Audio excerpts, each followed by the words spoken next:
Bonsoir à tous à la une de ce journal magazine des 20h de ce dimanche. Privé du groupe 3 suite à une panne brisque, la centrale hydroélectrique de la Chopo va bientôt reprendre sa capacité habituelle pour fournir à Kisangani et ses environs de l'énergie électrique. Le ministre des Ressources hydrauliques et énergie préoccupé par cette situation est allé personnellement suivre l'évolution de ces travaux aux côtés du directeur général de la SNEL SA. Des images à suivre dans ces journaux. La campagne s'est vide et les centres urbains se remplissent anormalement. Une surpopulation dans des zones urbaines qui impacte négativement sur les politiques de développement. La création des pôles économiques serait l'une des solutions pour freiner la ruée vers l'or. C'est d'ailleurs le grand format de ce soir. Place à l'actualité.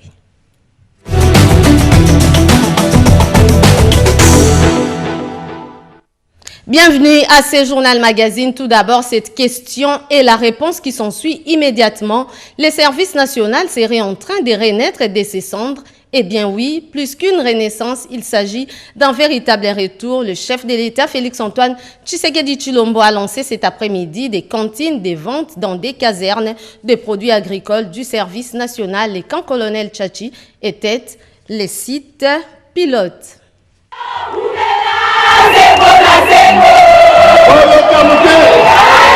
Le camp colonel Tchachi était en fête ce dimanche 12 septembre 2021 à l'occasion de la cérémonie de lancement des cantines de vente de produits agricoles du service national au bénéfice des militaires et des policiers. 5000 tonnes de farine de maïs ont été produites cette année au service national. Et c'est le camp Tchachi qui a été choisi comme camp pilote pour le lancement des cantines de vente de ce produit. La cérémonie a été présidée par le chef de l'État, commandant suprême de FARDC et de la police, accompagné de la distinguée première dame. Deux temps forts ont ponctué l'événement. D'abord, les allocutions. Prenant la parole, le commandant de la garde républicaine, le général Christian Chiwewe, a souhaité la bienvenue au couple présidentiel et a, au nom des hommes de troupes, remercié le commandant suprême qui tient à donner un moral vital aux militaires en améliorant leurs conditions sociales. Pour sa part, le commandant du service national a remercié le chef de l'État pour avoir relancé les activités de ce service qui, d'après lui, est devenu l'outil idéal du combat pour l'autosuffisance alimentaire. De moyens conséquents sont progressivement mis à la disposition du service national par votre suprême autorité pour la relance de ses activités tant agricoles, notamment par l'acquisition des équipements et matériels modernes, qu'est l'encadrement des jeunes de souverains et ceux venant des groupes armés qui équipent notre pays en vue de leur réinsertion dans la société. Sur le plan de la production agricole, le service national est passé d'une production de 0 tonnes de maïs en 2018 contre 1000 tonnes en 2019, 3000 tonnes en 2022, en 2020 et 5000 tonnes en 2021. Et une production attendue de 10 000 tonnes de maïs en 2022 dans le seul centre de Kanyamatassi. Prenant enfin la parole, le chef d'état-major, tout en s'estimant heureux de la concrétisation de la vision du chef de l'État, a par ailleurs félicité la main-d'œuvre du service national, constituée également des anciens Koulouna, aujourd'hui reconvertis grâce à un bon encadrement. Le général Célestin Mbala a en outre mis en garde contre toute personne qui s'hasarderait de vendre ces produits agricoles. Les cantines militaires ne serviront nullement de point d'achat de produits de commerce en faveur de qui que ce soit. Ceux qui s'y hasarderont se rendront coupables de violation des consignes fixées par la plus haute hiérarchie à bon entendeur seul. Après les discours, le chef de l'État Félix-Antoine Tshisekedi Tshilombo a lancé officiellement les cantines de vente de produits agricoles. Accompagné de la première dame, Denise Nyankero Tshisekedi, le président de la République a visité quelques cantines de vente au sein du camp Tchachi. Personnellement, comme étant président des enfants de militaires du Congo, je suis dans une joie immense de voir le président de la République venir soulager l'ensemble de la famille militaire. Alors c'est un soulagement. Il faut préciser que cette vente s'effectuera dans les casernes des militaires et policiers à Kinshasa et à Lubumbashi avant de s'étendre sur l'ensemble du pays à un prix démocratique de 18 000 francs congolais le sac.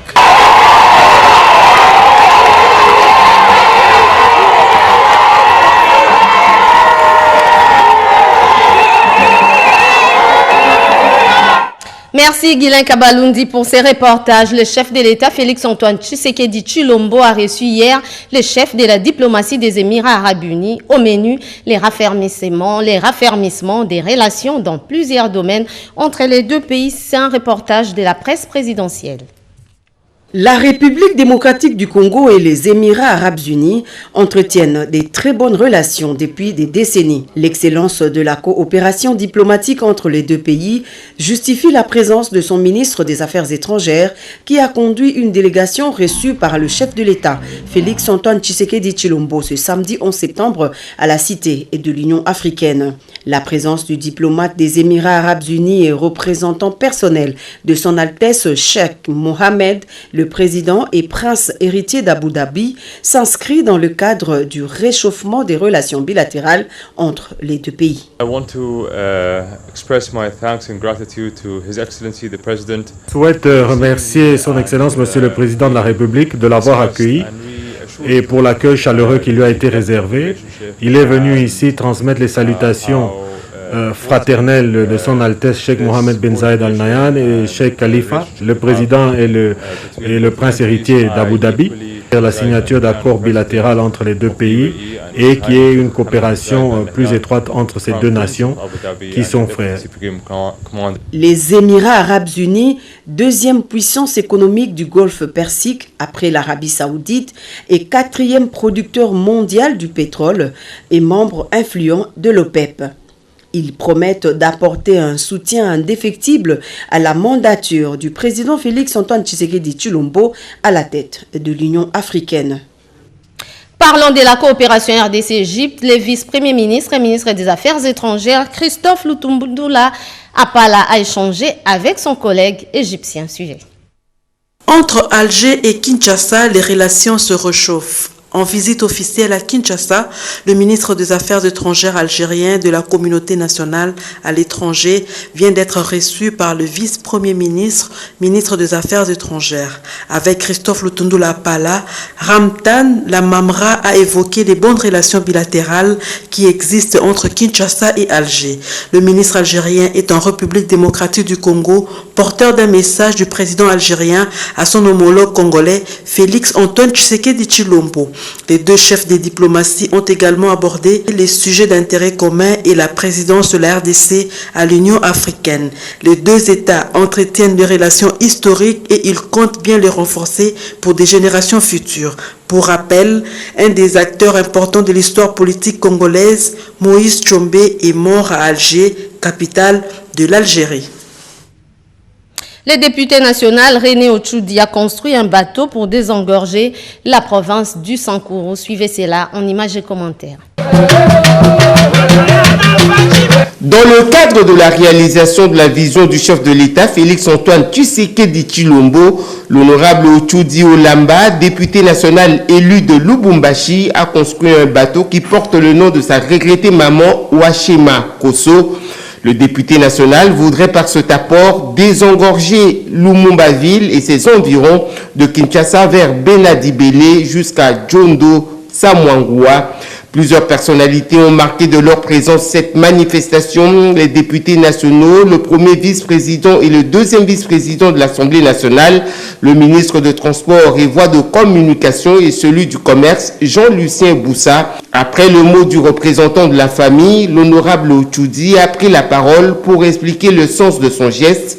La dotation de ce bateau, c'est pour concrétiser les paroles du chef de l'État, celle d'améliorer les conditions de vie de la population et désenclaver l'intérieur du pays.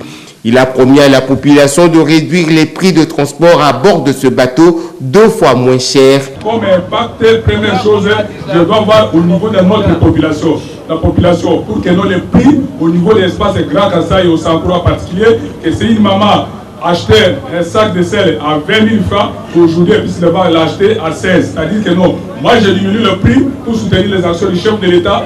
Vous les écrivez, le ministre des Transports et Voies de Communication a demandé aux députés et tout homme de bonne foi de suivre l'exemple de l'honorable Ochoudi pour que tous ensemble, avec le chef de l'État, la RDC soit développée. C'est l'honorable Jean-Marc Kabonte, premier vice-président de l'Assemblée nationale, qui a inauguré ce bateau en coupant le ruban symbolique. Peu après, les invités ont fait une randonnée et ont constaté la puissance des moteurs de ce bateau. Parlons enseignement dans ce journal pour des réformes claires à l'enseignement supérieur et universitaire. Les états généraux des LESU lancés à Lubumbashi dans le Haut-Katanga sont dans leur deuxième journée. La place de la personne vivant avec handicap, la démographie du personnel de ces secteurs, les systèmes LMD au sein de l'armée, autant des sujets évoqués au cours de cette deuxième journée. Edith Chala nous en parle dans ses reportages. Après la cérémonie d'ouverture, les participants aux états généraux de l'enseignement supérieur et universitaire sont entrés au deuxième jour dans le vif du sujet. Des thématiques comme les étudiants handicapés à milieu universitaire, abordées par Christian Matezo, président d'une association des personnes vivant avec handicap, rappellent les difficultés des malvoyants, par exemple, sans omettre le calvaire des autres handicapés dans le système éducatif actuel. Je demanderai à nos autorités étatiques mais aussi universitaires de prendre en compte la participation des handicapés dans les établissements universitaires sans discrimination. Le professeur Bernard Lututala est revenu sur la démographie du personnel enseignant de l'enseignement supérieur et universitaire. Le nombre de professeurs est très bas, la plupart dépassent la cinquantaine, alors que les systèmes LMD exigent plus d'enseignants du supérieur. Kinshasa, Lubumbashi, Kisangani s'arroge la part du lion et de s'interroger sur la pertinence de l'idée du ministre de l'enseignement supérieur et universitaire, Mohindo Nzangi, qui pensait à une affectation d'office des jeunes professeurs avec prime de bourse. Mais il faut régler la question de ces établissements-là qui n'ont pas de personnel. J'ai dit tout à l'heure que 61% des professeurs ordinaires sont concentrés à Kinshasa. Faut-il aller jusqu'à affecter, un peu comme dans l'armée, d'office, les professeurs qui terminent leur thèse pour leur dire, toi tu vas aller à Bengabissa, toi tu vas aller à Likasi, que tu le veuilles ou non, et peut-être te payer une prime de brousse. Le général Mouland, directeur de l'école des guerres de Kinshasa, est revenu sur ce que font les militaires, mettant en exergue leur avance sur le LMD, mais plaidant en même temps pour une collaboration et surtout un accompagnement du ministère de l'enseignement supérieur et universitaire. L'enseignement supérieur universitaire accompagne effectivement l'école de guerre, pas seulement l'école de guerre, même l'académie de Kananga, parce que l'académie de Kananga forme les gradués. Et si déjà le ministre il dit qu'il ne veut pas voir deux systèmes dans un pays et que toutes les universitaires doivent s'arrimer dans le système LMD, alors nous sommes obligés au niveau de l'armée aussi de nous arrimer. Ce deuxième jour a révélé le caractère multisectoriel et multidimensionnel des États généraux et a rassuré sur l'issue de ces assises qui vont du 10 au 14 septembre à Lubumbashi dans le Haut-Katanga. Je le disais dans les titres, est privé du groupe 3 suite à une panne brusque. La centrale hydroélectrique de la Chopo va bientôt reprendre sa capacité habituelle pour fournir Kisangani et ses environs de l'énergie électrique. Le ministre des Ressources hydrauliques et énergie, Olivier Mwenzemu Kaleng, préoccupé par cette situation, est allé personnellement suivre l'évolution de ces travaux aux côtés du directeur général de la SNEL SA, Jean Bosco Kayombo Kaya. Notre envoyé spécial, Marie Kalong, nous propose ceci. La ville de Kisangani, chef-lieu de la province de la Chopo, représente le troisième pôle économique de la République démocratique du Congo après Kinshasa et Lubumbashi. L'absence de l'électricité représente un véritable problème pour les opérateurs économiques et pour tous les services et besoins spécifiques de la population. Pendant son séjour à Kisangani, le ministre des Ressources hydrauliques et électricité, Olivier Mwenzemu Kaleng, accompagné le directeur général de la SNEL, Jean Bosco Kayombo Kayan, s'est rendu à la centrale de la Chopo. Constat fait, les différents groupes sont en panne et le troisième n'est pas à mesure de produire l'électricité. Face à cette urgence, une task force a été créée pour suivre de plus près l'évolution de la situation. On attend une pièce maîtresse qui doit revenir des ateliers ACP de l'ICACI. Dès que cette pièce revient, les techniciens vont pouvoir la remonter sur la troisième turbine de façon à alimenter la ville en électricité. Donc c'est pour la fin du mois d'octobre. Puis on va mettre une task force en place avec la SNEL, avec le gouvernement provincial pour travailler d'arrache-pied. Soyez patients, nous sommes tout à fait conscients de ce cadre de détresse. À côté de la centrale de la Chopo se trouve l'usine de traitement d'eau potable de la Régie des eaux Chopo, usine ayant une capacité de 30 000 mètres cubes pendant le régime normal. Olivier Mwenze-Moukaleng a reçu les explications sur son fonctionnement. Et pour marquer son passage dans cette usine, le ministre des Ressources hydrauliques et électricité a laissé ses empreintes dans le livre d'or. Pour rappel, Olivier Mwenze-Moukaleng a été chaleureusement accueilli par les Boyomais et Boyomaises, dont les membres du parti politique ACO, qui l'ont considéré comme l'homme de la situation. Parti de Kinshasa le samedi 11 septembre dans l'avant-midi, c'est tard dans la soirée que le ministre des Ressources hydrauliques et électricité a regagné Kinshasa.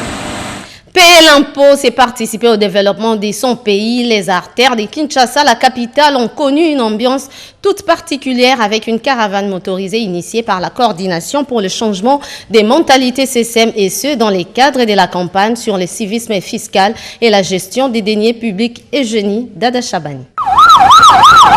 Cette caravane motorisée organisée par la coordination pour le changement des mentalités CCM, l'une des structures de la présidence de la République, est un volet de la campagne de sensibilisation de la population sur le civisme fiscal et la gestion responsable des deniers publics lancée par le chef de l'État, Félix-Antoine Tshisekedi Tshilombo, au Palais du Peuple. Cette campagne était organisée en partenariat avec les ministères des Budgets et des Finances ainsi que les régies financières. Le chef de ces projets, Jacques Kambala Tshilombo, coordonnateur adjoint des CCM, explicite ces projets. Tout le monde nous reprochait l'État de mal gérer les fonds publics et voilà, les contribuables ne se sentaient plus intéressés à répondre à leur devoir constitutionnel de payer les impôts. Maintenant, avec cette campagne, nous voulons atteindre les deux couches. Sans les impôts, sans les taxes, sans les redevances, nous amputons l'État de ce moyen de nous offrir des services de base. Le coup d'envoi de la caravane motorisée était donné au boulevard Triomphal avec comme message phare « Payer l'impôt pour la reconstruction de notre pays ». Pour susciter l'appropriation de la culture du civisme fiscal par la population, les cortèges s'est ébranlé sur l'avenue Libération en passant par Prince de Liège, avenue de Loya, Kassavoubou jusqu'au point de chute, le rond-point Moulard. Tout au long du parcours, la population était sensibilisée sur le civisme fiscal. Les résultats de cette campagne est d'inciter la culture fiscale et la gestion responsable par la population est une balise pour la maximisation des recettes et l'amélioration du social du Congolais. Il n'est resté plus que ça pour permettre l'acheminement rapide de produits vivriers vers les grands centres de consommation dans le sud d'Ubangui. Deux nouveaux ponts construits par l'Office des routes sur le financement du l'INOPES, des ouvrages inaugurés par le gouverneur des provinces Théo Ngwabidjekasi.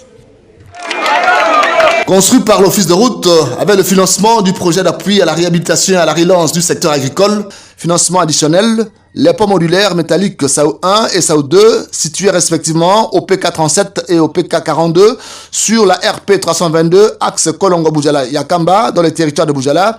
Ces ponts viennent d'être inaugurés par le gouverneur de la province de Chibangui, Jean-Claude Mabezek-Baïbenz, au cours d'une grande cérémonie où l'on notait la présence de quelques députés et ministres provinciaux, les membres du comité provincial de sécurité, ainsi que le directeur provincial de l'Office de route, structure pérenne de l'État, l'ingénieur Didinzuzi Kitukila, qui a aisément décliner les caractéristiques de ces deux ouvrages de communication.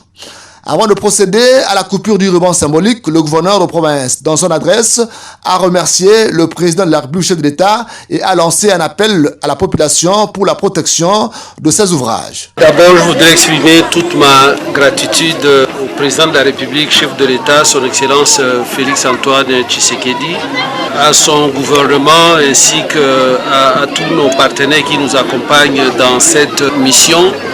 Ce que nous sommes venus faire aujourd'hui, c'est officiellement de lancer l'utilisation de ponts SAO 1 et SAO 2 par les usagers de la route. C'est des ouvrages qui étaient attendus depuis très longtemps et aujourd'hui, vous avez vous-même vu la satisfaction de la population. Je crois qu'avec ce qui s'est fait ici et de l'autre côté à Boujala, ça donne l'espoir que cette province va bientôt décoller. Ici est de noter que la construction de ces 2 premiers ponts sur un lot de 8 est un motif de fierté pour le directeur Didinzuzi Kitukila qui a eu des mots justes pour mettre en exergue le leadership de son directeur général. Les hommes se sont dévoués jour et nuit pour pouvoir construire ces ouvrages et aujourd'hui on les a inaugurés par l'exécutif. Donc bref, l'office de route est satisfait. Nous avons ce sentiment d'avoir accompli une mission, celle qui nous a été assignée. Et je rends hommage à mon directeur général, M. Herman Timasakrini, pour son leadership qui fait en sorte que l'office de route, jusqu'à preuve du contraire, reste au-dessus de la mêlée dans le domaine de notre prédilection.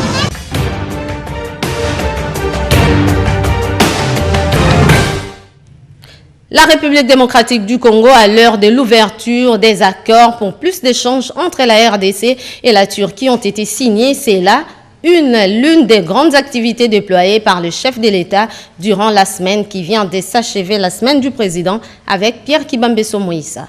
L'actualité au cours de la semaine qui s'achève aura été marquée par les séjours en Turquie du président de la République Félix-Antoine Tshisekedi Tshilombo, en compagnie de son épouse, la première dame Denise Nyakeru Tshisekedi. Le chef de l'État, président en exercice de l'Union africaine, est arrivé à Ankara le lundi pour une visite officielle de 3 jours sur la terre turque. La coopération bilatérale multisectorielle entre Kinshasa et Ankara a été au menu des entretiens que le président de la République a eus avec son homologue turc, Recep Tayyip Erdogan. Cette rencontre de 2 chefs d'État a été couronnée par la signature de 3 accords bilatéraux dans le domaine du tourisme, de la protection des investissements et de la lutte contre la fraude. Le président Félix-Antoine Tshisekedi Tshilombo et Recep Tayyip Erdogan ont aussi exprimé leur volonté commune de renforcer la coopération bilatérale entre Kinshasa et Ankara à travers des échanges économiques et commerciaux avec comme objectif d'atteindre un volume de 250 millions de dollars américains à moyen terme. Au cours d'un point de presse à l'issue de ces échanges, le président de la République a annoncé que la RDC va nouer des partenariats gagnant-gagnant avec la Turquie dans les secteurs notamment de l'agriculture et des mines. Le président de l'Union africaine a par ailleurs exprimé la nécessité de la tenue en Turquie au mois de novembre prochain du sommet Afrique-Turquie. Toujours en Turquie, les hommes d'affaires membres du patronat turc ont eu l'opportunité de rencontrer le président de la République Félix-Antoine Tshisekedi Tshilombo, avec qui ils ont eu des échanges relatifs à leurs investissements en République démocratique du Congo dans le cadre d'un partenariat gagnant-gagnant. Ils étaient au total une quinzaine de patrons d'entreprises de différents secteurs miniers, des infrastructures routières, des nouvelles technologies, de l'énergie et de l'immobilier. Au sortir de l'entrevue, ils ont salué le sens d'écoute et l'esprit d'ouverture du chef de l'État. Durant son séjour à Ankara, le président de la République a visité par ailleurs les mausolées érigés en hommage à Gazi Mustafa Kemal Atatürk, le père de la Turquie moderne. Mon souhait est que cette visite, la première d'un chef d'État de la RDC, constitue la base d'une solide amitié et d'une coopération fructueuse mutuellement bénéfique pour nos 2 pays, a consigné le président de la République Félix-Antoine Tshisekedi Tshilombo dans le livre d'or du mausolée. La semaine qui vient de s'achever a été riche en actualité. La semaine en 5 dans une sélection des Bobettes et Ngali Samba. Des médecins conseillent en assurance à l'école pour élargir leurs connaissances dans la couverture santé universelle à toute la population. Renforcer les compétences de ces médecins, une session de formation lancée par la ministre d'État en charge de l'emploi. Arrivé à Kinshasa cette semaine d'un lot important des vaccins Moderna, don du gouvernement américain au gouvernement congolais. Un nouveau vaccin pour élargir la possibilité aux personnes qui veulent se faire vacciner de choisir librement. Un mois après la levée de la grève, les médecins menacent de renouveler leur mouvement. À la base, le non-respect des engagements du gouvernement. Selon le syndicat des médecins du Congo, la situation doit être redressée pour rétablir la paix sociale. Un nouvel ultimatum a été lancé.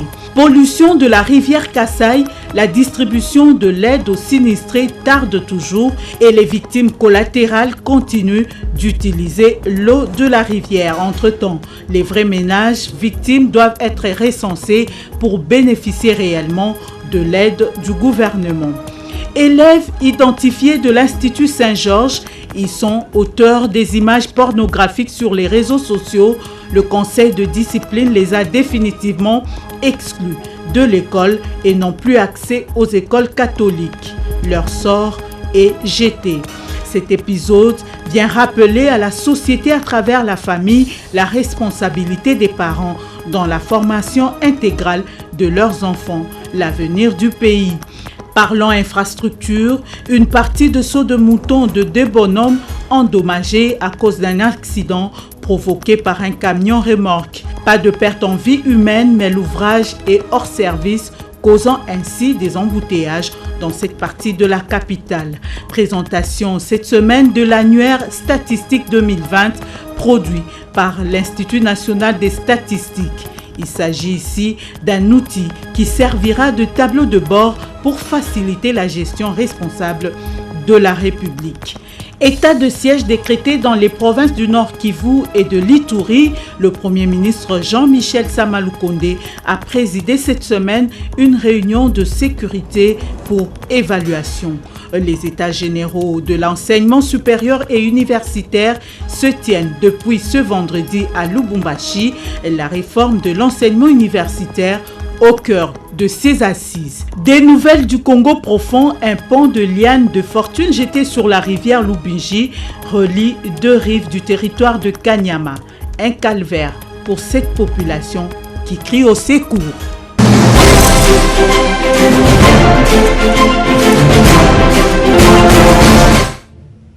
Comme annoncé au début de ce journal, la campagne s'est vide et les centres urbains se remplissent anormalement. Une surpopulation dans des zones urbaines qui impacte négativement sur les politiques de développement. La création des pôles économiques serait l'une des solutions pour freiner la ruée vers l'or. C'est le grand format de ce journal magazine signé Gina Wabiwa.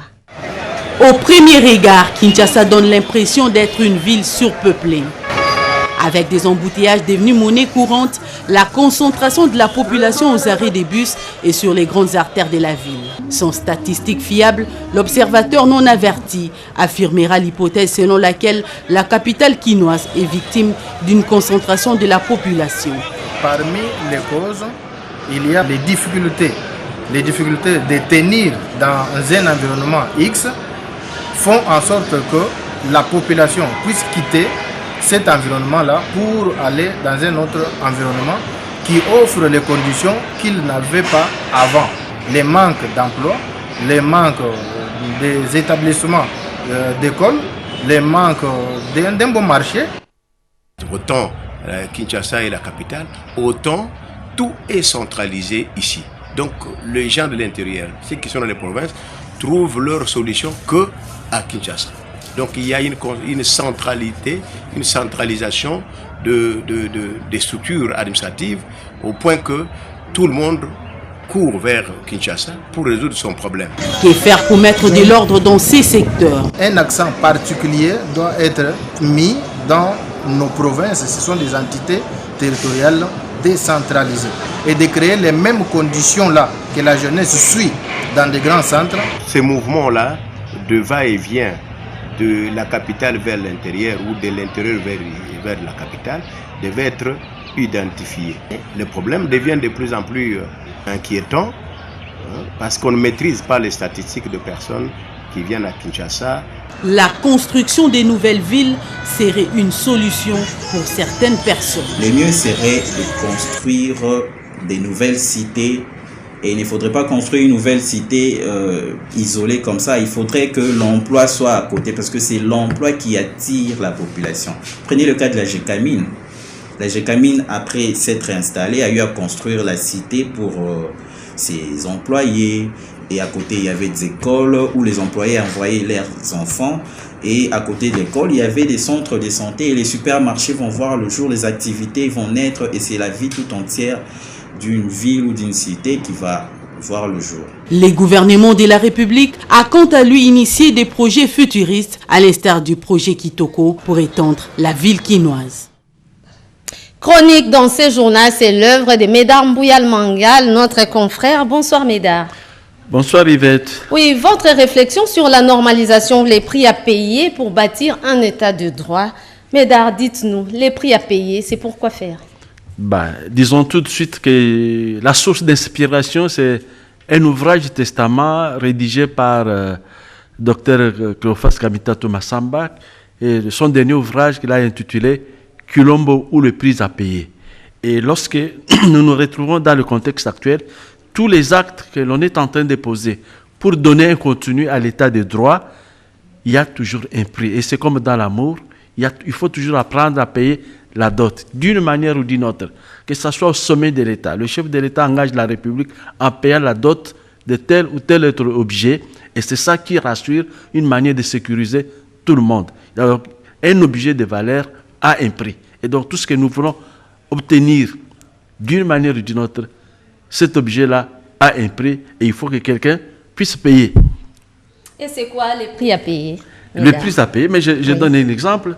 La paix, le prix à payer dans la partie orientale du pays, c'est l'établissement de l'état de siège. Ça, c'est le prix que l'État est en train, en instaurant l'état de siège, l'État est en train de payer le prix de la paix. Et on est en train d'avancer dans cette manière. Et lorsque vous suivez à travers le contrôle initié par l'IGF et l'intervention de la justice avec autant de procès, autant de gens qui sont amenés à Makala, donc l'État est en train de payer le prix de normalisation en termes d'image sur le plan à la fois national, sur le plan international, sur le plan régional. Donc il y a un prix, l'image, la respectabilité de la République démocratique du Congo dépend de l'image que l'on est en train de diffuser à l'extérieur. Et donc, il faut poser les actes. Et ces actes sont en train d'être posés par des responsables de plusieurs institutions. Revenons, par exemple, ce qui est en train de se dérouler maintenant à Lubumbashi, l'enseignement. Rendre l'université compétitive. C'est à la fois fournir des ressources matérielles et des ressources financières, des ressources humaines pour que l'université brille de nouveau. Et parce qu'en fait, on est en train de rêver au salaire, du moins pour le traitement mensuel, au salaire de 1960. Depuis qu'on a quitté l'indépendance, depuis l'indépendance, on n'a plus jamais retrouvé pour les professeurs d'université ces moments-là. Donc c'est devenu un moment de rêve, et ça fait partie de ça. Entre-temps, on est en train de former des gens. Il faut tout de suite dire que le nombre de professeurs d'université ne dépasse pas ou n'atteint pas 5000. Encore que 5 000, c'est trop. Donc, on est loin d'atteindre le chiffre de 5 000, malgré le nombre assez important d'universités qui existent.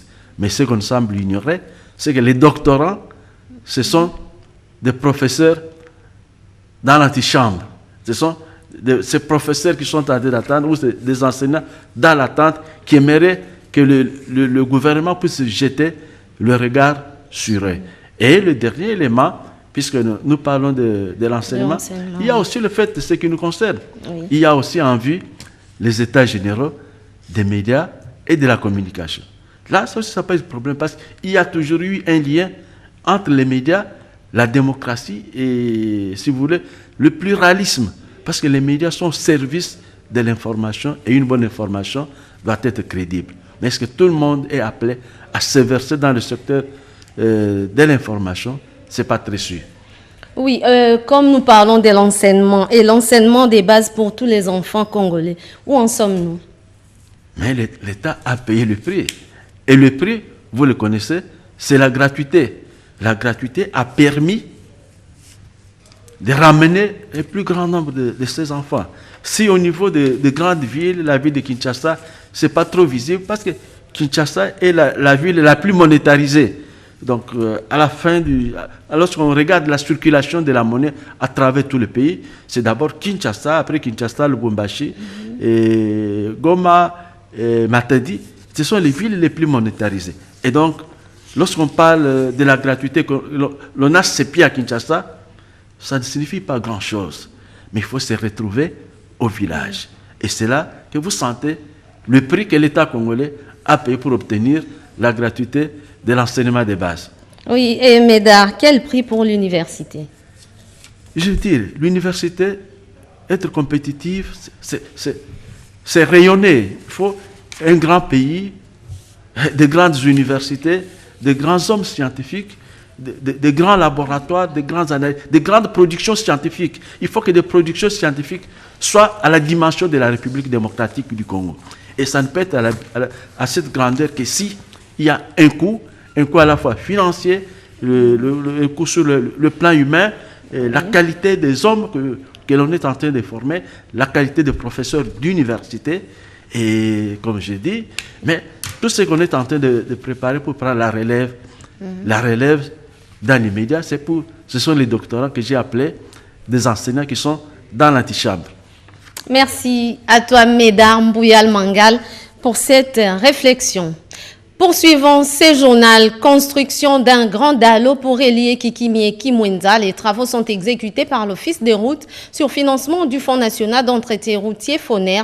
Une fois ces travaux terminés, on peut facilement partir de la commune des Matete et Njili pour atteindre celle de Mongafula. Images et commentaires.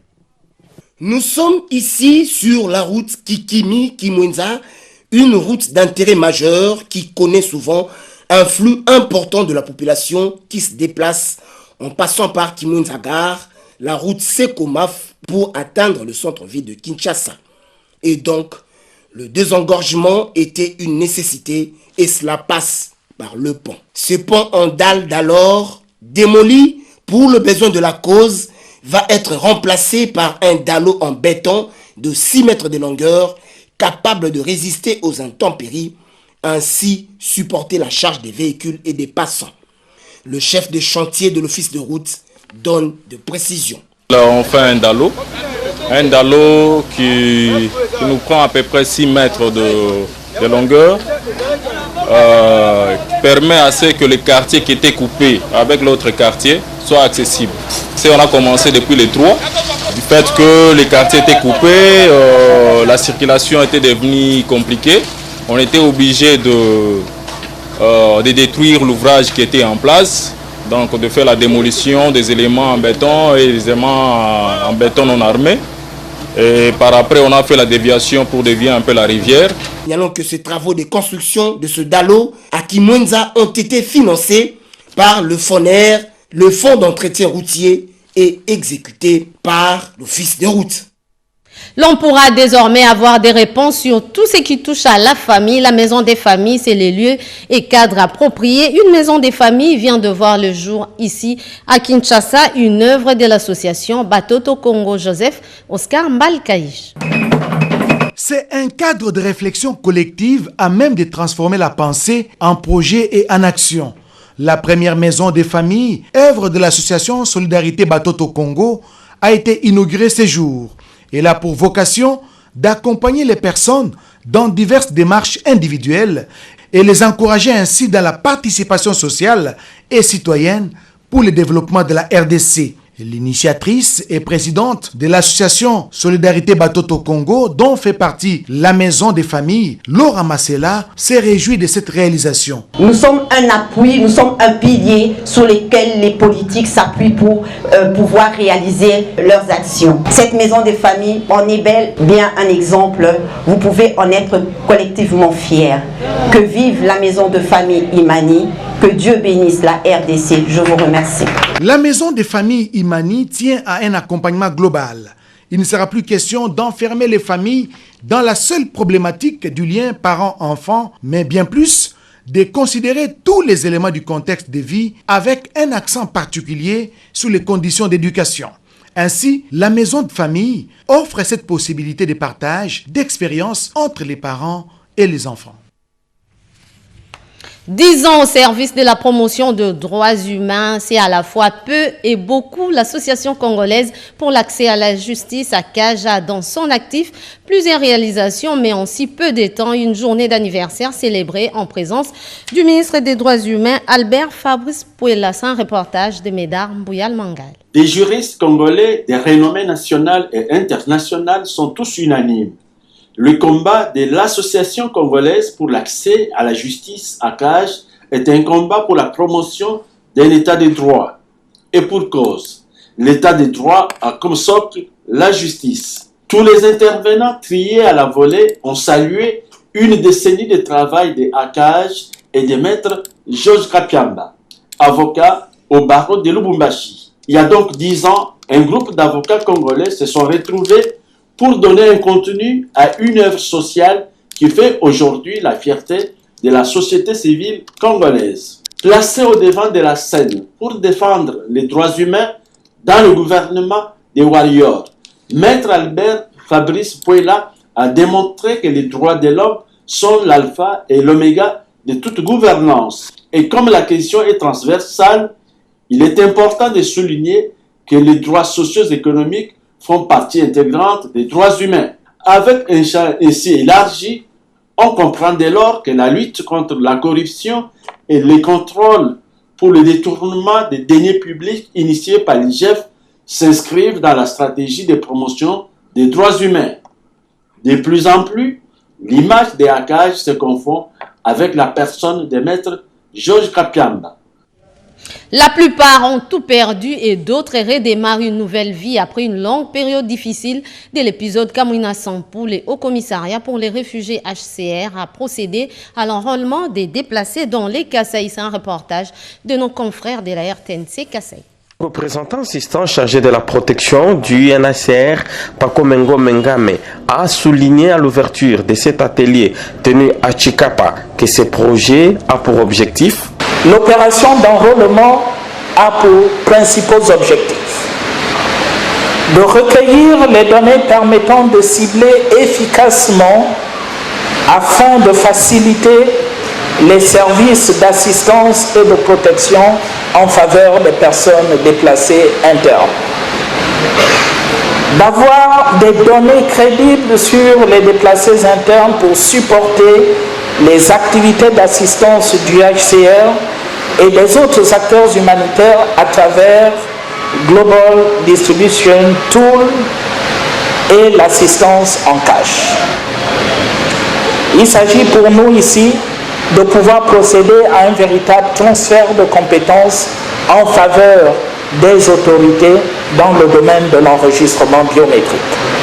Les administrateurs de ces territoires de la province du Kasaï, leurs adjoints, le représentant des communautés de personnes déplacées et rapatriées, ainsi que les organisations et associations humanitaires ont pris part le deuxième jour à l'atelier Camp Coordination Camp Management, CCM en sigle, qui s'inscrit dans le contexte du renforcement de capacités des autorités et acteurs humanitaires sur les situations de la communauté de personnes déplacées et rapatriées. Rappelons que ces deux assises organisées à Chikapa par UNHCR se sont déroulées du 30 au 31 août 2021.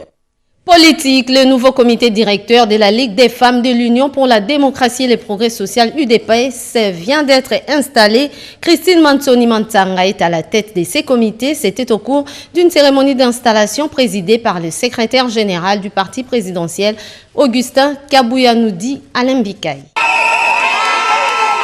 Les trains de la redynamisation de la Ligue des femmes de l'UDPS est en marche. Ce samedi 11 septembre 2022, les membres du comité de la Ligue des femmes de l'UDPS nouvellement nommés ont été investis par le secrétaire général de ces partis. Les comités chapeautés par Christine Mantsoni Mantsanga a pour mission de donner un nouvel élan à la Ligue des femmes pour que celle-ci sorte d'une profonde léthargie qui l'a caractérisée ces derniers temps. Prenant la parole, la présidente de la Ligue des femmes a appelé ses camarades femmes à l'unité et à l'amour du parti de fait, le docteur Etienne Tshisekedi Mulumba, pour faire triompher l'UDPS aux élections de 2023. Son mandat sera plus axé sur la formation de la femme et la participation de ces dernières aux instances décisionnelles du pays. C'était aussi l'occasion pour les numéros 2 de l'UDPS de fixer l'opinion sur des infox propagés dans les réseaux sociaux contre la direction politique de ces partis. Pour Augustin Kabouya, cette cérémonie est une preuve éloquente qui prouve que les femmes de l'UDPS restent loyales